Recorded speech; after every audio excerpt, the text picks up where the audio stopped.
ಇವತ್ತಿನ ವಿಡಿಯೋದಲ್ಲಿ ತುಂಬಾನೇ ರುಚಿಯಾಗಿರುವಂತಹ ಉತ್ತರ ಕರ್ನಾಟಕದ ಸ್ಪೆಷಲ್ ಆಗಿರುವಂತಹ ಎಣ್ಣೆ ಬದನೆಕಾಯಿನ ಯಾವ ರೀತಿ ಮಾಡೋದು ಅಂತ ನೋಡೋಣ. ತುಂಬಾನೇ ರುಚಿಯಾಗಿರುತ್ತೆ. ಇದನ್ನ ನೀವು ಅನ್ನ, ಚಪಾತಿ ಹಾಗೆ ಜೋಳದ ರೊಟ್ಟಿ ಜೊತೆಗೆಲ್ಲ ಸರ್ವ್ ಮಾಡ್ಕೋಬಹುದು. ಹಾಗಾದ್ರೆ ಬನ್ನಿ ತಡ ಮಾಡದೆ ರೆಸಿಪಿನ ಶುರು ಮಾಡೋಣ. ಇದನ್ನು ಮಾಡಲಿಕ್ಕೆ ಮೊದಲು ನಾನಿಲ್ಲಿ ಒಂದು ಪ್ಲೇಟ್ಗೆ ಒಂದು ಮುಕ್ಕಾಲು ಕಪ್ ಆಗುವಷ್ಟು ಶೇಂಗಾ ಪುಡಿನ ಹಾಕ್ಕೊಳ್ತಾ ಇದ್ದೀನಿ. ಶೇಂಗಾನ ಚೆನ್ನಾಗಿ ಹುರಿದು ಈ ರೀತಿಯಾಗಿ ಪೌಡ್ರ್ ಮಾಡಿ ಇಟ್ಕೊಂಡಿದ್ದೀನಿ. ಪೂರ್ತಿ ನುಣ್ಣದಾಗೆಲ್ಲ ಪೌಡ್ರ್ ಮಾಡಲಿಕ್ಕೆ ಹೋಗಬೇಡಿ, ಒಂದು ಸ್ವಲ್ಪ ತರಿ ಅನ್ನೋಂಗಿದ್ರೆ ಚೆನ್ನಾಗಿರುತ್ತೆ. ಇದಕ್ಕೆ ನಾನು ಇವಾಗ ಸಣ್ಣ ಚಮಚದಲ್ಲಿ ಒಂದು 4 ಚಮಚ ಆಗುವಷ್ಟು ಅಚ್ಕಾರದ ಪುಡಿನ ಹಾಕ್ಕೊಳ್ತಾ ಇದ್ದೀನಿ. ನಿಮ್ಮ ಖಾರಕ್ಕೆ ಎಷ್ಟು ಬೇಕೋ ಅಷ್ಟು ಖಾರನ ನೀವಿಲ್ಲಿ ಹಾಕ್ಕೊಳ್ಬೋದು. ನಾನಿಲ್ಲಿ ಸ್ವಲ್ಪ ಸ್ಪೈಸಿ ಅನ್ನೋಂಗೆ ಮಾಡ್ಕೊಳ್ತಾ ಇದ್ದೀನಿ. ಹಾಗಾಗಿ ಒಂದು 4 ಚಮಚ ಆಗುವಷ್ಟು ಖಾರನ ಹಾಕ್ಕೊಳ್ತಾ ಇದ್ದೀನಿ. ಹಾಗೆಯೇ ರುಚಿಗೆ ತಕ್ಕಷ್ಟು ಉಪ್ಪು, 1/4 ಚಮಚ ಆಗುವಷ್ಟು ಅರಿಶಿನ ಪುಡಿನ ಹಾಕ್ಕೊಳ್ತಾ ಇದ್ದೀನಿ. ಹಾಗೆಯೇ ಒಂದು 1/4 ಚಮಚ ಆಗುವಷ್ಟು ಧನಿಯಾ ಪುಡಿ,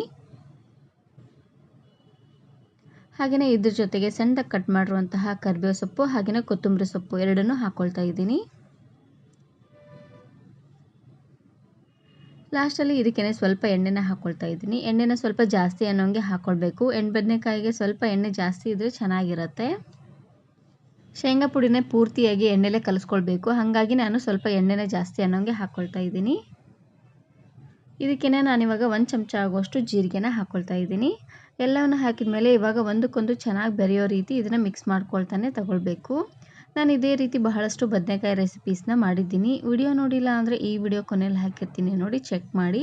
ಹಾಗೆಯೇ ಉತ್ತರ ಕರ್ನಾಟಕ ಸ್ಪೆಷಲ್ ಆಗಿರುವಂತಹ ಎಲ್ಲ ಪಲ್ಯ ರೆಸಿಪೀಸ್ನ ಅಪ್ಲೋಡ್ ಮಾಡಿದ್ದೀನಿ. ವಿಡಿಯೋ ನೋಡಿಲ್ಲ ಅಂದರೆ ಈ ವಿಡಿಯೋ ಕೊನೆಯಲ್ಲಿ ಹಾಕಿರ್ತೀನಿ, ಇಲ್ಲಾಂದರೆ ಪ್ಲೇಲಿಸ್ಟಲ್ಲಿ ಇರುತ್ತೆ, ನೋಡಿ ಚೆಕ್ ಮಾಡಿ. ನೋಡಿ ಈ ರೀತಿಯಾಗಿ ಒಂದು ಗೂಡೋ ರೀತಿಯಾಗಿ ಮಿಕ್ಸ್ ಮಾಡ್ಕೊಂಡು ತಗೊಳ್ಬೇಕು.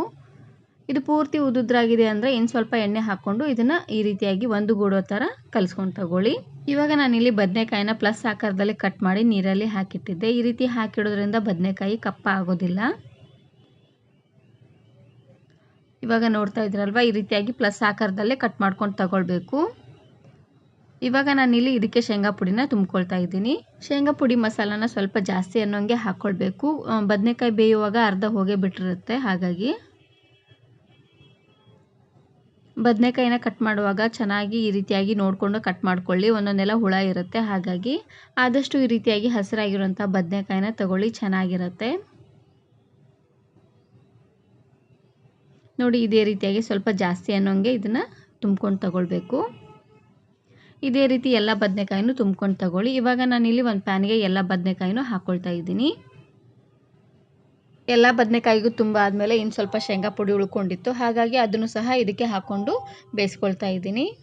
ಹಾಗೆಯೇ ಇದ್ರ ಜೊತೆಗೆ ಲಾಸ್ಟಲ್ಲಿ ಸ್ವಲ್ಪ ಹುಣಸೆಹಣ್ಣಿನ ರಸನ ಹಾಕ್ಕೊಳ್ತಾ ಇದ್ದೀನಿ. ನಾನು ಇದಕ್ಕೆ ಟೊಮೆಟೊನ ಬಳಸಿಲ್ಲ ನೋಡಿ, ಹಾಗಾಗಿ ಹುಣಸೆಹಣ್ಣಿನ ಹಾಕ್ಕೊಳ್ತಾ ಇದ್ದೀನಿ. ಒಂದು ನಿಂಬೆಹಣ್ಣಿನ ಗಾತ್ರದ ಹುಣಸೆ ಹಣ್ಣನ್ನು ಒಂದು ಅರ್ಧ ಗಂಟೆ ಅಷ್ಟೊತ್ತು ನೆನೆಸಿಟ್ರೆ ಸಾಕು, ಚೆನ್ನಾಗಿ ಹುಳಿ ಬಿಟ್ಕೊಳ್ಳುತ್ತೆ.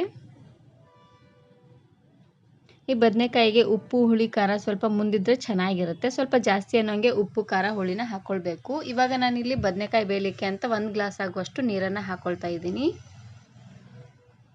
ನೀರನ್ನು ಹಾಕಿದ ಮೇಲೆ ಒಂದು ಸಾರ್ತಿ ರೀತಿಯಾಗಿ ಚೆನ್ನಾಗಿ ಮಿಕ್ಸ್ ಮಾಡ್ಕೊಂಡು ತಗೊಳ್ಳಿ.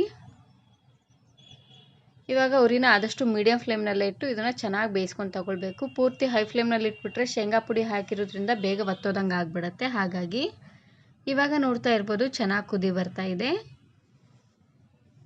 ಇವಾಗ ಕುದಿ ಬರೋ ಟೈಮಲ್ಲಿ ಒಂದು ಸಾರ್ತಿ ಈ ರೀತಿಯಾಗಿ ಚೆನ್ನಾಗಿ ಮಿಕ್ಸ್ ಮಾಡಿಕೊಂಡು ಬದನೆಕಾಯಿನ ಈ ರೀತಿಯಾಗಿ ಹೊಳಿಸಿ ಬೇಯಿಸ್ಕೊಳ್ಬೇಕು. ಈ ರೀತಿಯಾಗಿ ಮಾಡೋದ್ರಿಂದ ಎಲ್ಲ ಬದನೆಕಾಯಿನೂ ಚೆನ್ನಾಗಿ ಬೇಯುತ್ತೆ.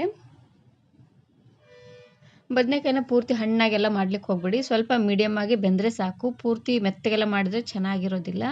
ಅವಾಗವಾಗ ಈ ರೀತಿಯಾಗಿ ಕೈಯಾಡ್ತಾನೆ ಇದನ್ನು ಬೇಯಿಸ್ಕೊಳ್ಬೇಕು. ಇಲ್ಲಾಂದರೆ ಶೇಂಗಾ ಪುಡಿ ಹಾಕಿರೋದ್ರಿಂದ ಬೇಗ ತಳ ಹಿಡಿದ್ಬಿಡುತ್ತೆ. ನೋಡಿ ಇದೇ ರೀತಿಯಾಗಿ ಎಲ್ಲ ಬದನೆಕಾಯಿನೂ ಹೊಳಿಸಿ ಬೇಯಿಸ್ಕೊಳ್ಬೇಕು. 1 ನಿಮಿಷನೂ ಇದೇ ರೀತಿಯಾಗಿ ಹೊಳಿಸಿ ಬೇಯಿಸ್ಕೊಂಡ್ರೆ ಎಲ್ಲ ಬದನೆಕಾಯಿ ಚೆನ್ನಾಗಿ ಬೇಯುತ್ತೆ. ಇವಾಗ ಗ್ರೇವಿ ನೋಡಲಿಕ್ಕೆ ಸ್ವಲ್ಪ ತೆಳ್ಳ ಅನ್ನಿಸ್ಬೋದು. ಬದನೆಕಾಯಿ ಎಲ್ಲ ಚೆನ್ನಾಗಿ ಬೆಂದಾದ್ಮೇಲೆ ಗ್ರೇವಿ ತುಂಬ ಗಟ್ಟಿಯಾಗಿ ಚೆನ್ನಾಗಿ ಬರುತ್ತೆ. ಇವಾಗ ರುಚಿ ನೋಡಿ ಉಪ್ಪು, ಖಾರ ಏನಾದರೂ ಕಡಿಮೆ ಅಂತ ಅನಿಸಿದ್ರೆ ಇನ್ನು ಸ್ವಲ್ಪ ಉಪ್ಪು, ಖಾರನೂ ಸಹ ನೀವು ಇಲ್ಲಿ ಹಾಕ್ಕೊಳ್ಬೋದು. ನನಗೆ ಸ್ವಲ್ಪ ಉಪ್ಪು ಕಡಿಮೆ ಅಂತ ಅನ್ನಿಸ್ತು, ಹಾಗಾಗಿ ಇನ್ನು ಸ್ವಲ್ಪ ಉಪ್ಪನ್ನು ಹಾಕ್ಕೊಂಡು ಬೇಯಿಸ್ಕೊಳ್ತಾ ಇದ್ದೀನಿ. ಇವಾಗ ಮತ್ತೆ ಮುಚ್ಚಳನ ಮುಚ್ಚಿ ಬೇಯಿಸ್ಕೊಳ್ಬೇಕು. ನೋಡ್ತಾ ಇರ್ಬೋದು, ಒಂದು ಮುಕ್ಕಾಲು ಭಾಗದಷ್ಟು ಬೆಂದಿದೆ. ಇವಾಗ ನಾನಿಲ್ಲಿ ಸ್ವಲ್ಪ ಬೆಲ್ಲನ ಹಾಕ್ಕೊಳ್ತಾ ಇದ್ದೀನಿ. ಬೆಲ್ಲನ ಹಾಕ್ಕೊಳ್ಳಿ, ರುಚಿ ತುಂಬಾ ಚೆನ್ನಾಗಿ ಬರುತ್ತೆ. ಬೆಲ್ಲನ ಹಾಕಿದ ಮೇಲೆ ಒಂದು ಸಾರ್ತಿ ಮತ್ತೆ ಈ ರೀತಿಯಾಗಿ ಚೆನ್ನಾಗಿ ಮಿಕ್ಸ್ ಮಾಡ್ಕೊಳ್ಬೇಕು. ಇವಾಗ ನೋಡ್ತಾ ಇರ್ಬೋದು ಎಲ್ಲ ಬದನೆಕಾಯಿನೂ ಚೆನ್ನಾಗಿ ಬೆಂದಿದೆ. ಹಾಗೆಯೇ ಎಣ್ಣೆ ತೇಲ್ ಬರ್ತಾ ಇದೆ. ಈ ರೀತಿಯಾಗಿ ಚೆನ್ನಾಗಿ ಎಣ್ಣೆ ತೇಲ್ ಬಂದರೆ ಎಲ್ಲ ಬದನೆಕಾಯಿನೂ ಚೆನ್ನಾಗಿ ಬೆಂದಿದೆ ಅಂತ ಅರ್ಥ. ಕೊಬ್ಬರಿ ಮಸಾಲೆನ ಹಾಕಿದರೆ ಅದೇ ಒಂಥರ ಟೇಸ್ಟ್ ಬೇರೆ ಬರುತ್ತೆ. ಈ ರೀತಿಯಾಗಿ ಶೇಂಗಾ ಪುಡಿನ ಹಾಕಿ ಮಾಡ್ಕೊಳ್ಳಿ. ರುಚಿ ಅಂತೂ ತುಂಬಾ ಚೆನ್ನಾಗಿರುತ್ತೆ ಅಂತಲೇ ಹೇಳ್ಬೋದು. ಬದನೆಕಾಯಿನ ನೋಡ್ತಾ ಇರ್ಬೋದು ಚೆನ್ನಾಗಿ ಸಾಫ್ಟಾಗಿ ಬೆಂದಿದೆ. ಇಷ್ಟು ಬೆಂದರೆ ಸಾಕು, ಪೂರ್ತಿ ಮೆತ್ತಗೆಲ್ಲ ಮಾಡ್ಲಿಕ್ಕೆ ಹೋಗಬೇಡಿ. ನೋಡ್ತಾ ಇದ್ದೀರಲ್ವಾ, ಇಷ್ಟು ಬೆಂದರೆ ಸಾಕಾಗುತ್ತೆ. ನೋಡಿದ್ರಲ್ವಾ ಉತ್ತರ ಕರ್ನಾಟಕ ಸ್ಪೆಷಲ್ ಆಗಿರುವಂತಹ ಎಣ್ಣೆ ಬದನೆಕಾಯಿನ ಯಾವ ರೀತಿ ಮಾಡೋದು ಅಂತ. ಈ ವಿಡಿಯೋ ಇಷ್ಟ ಆದರೆ ಈಗಲೇ ಒಂದು ಲೈಕ್ ಬಟನನ್ನು ಕ್ಲಿಕ್ ಮಾಡಿ ಫ್ರೆಂಡ್ಸ್ ಆ್ಯಂಡ್ ಫ್ಯಾಮಿಲಿ ಜೊತೆಗೆ ಶೇರ್ ಮಾಡಿ. Thanks for watching.